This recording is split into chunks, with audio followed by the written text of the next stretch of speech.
generally I was a rebel and a pain in the neck on my way to being a sort of anarchist punk.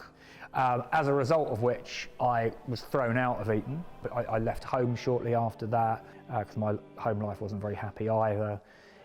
So I just sort of ended up on the streets, age 16, staying with mates, living in squats, sofa surfing. That was my life for the next 2 or 3 years really, just sort of living the sort of punk life, taking lots of drugs, drinking.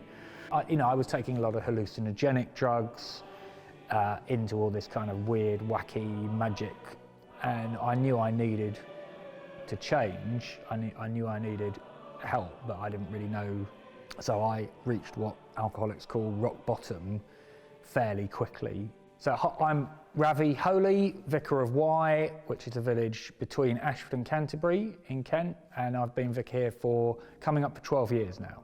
A few months after my 19th birthday, I was at a funeral of a friend of mine who'd died. In fact, not of drugs. He had an actual illness, but I had another friend who died potentially because of drug use, and that was really the point where I just thought, my life is going nowhere. So my faith begins with a transformative experience of God. So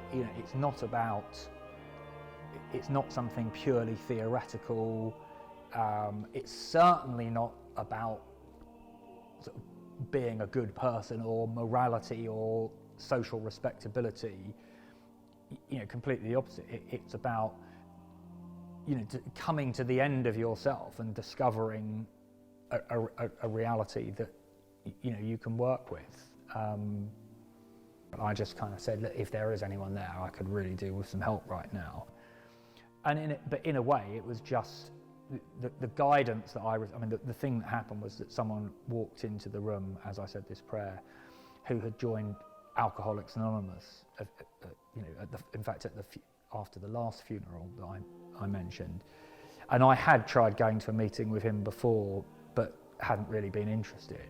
So the fact that he was the person who walked in then, it was like, well, that is what I've got to do. So I sort of went off to one of these meetings, and that was literally the turning point of my life. And that was 33 and a half years ago now, and I haven't had a drink or taken any drugs since that moment. And I've also, that's when God came into my life and has never gone away.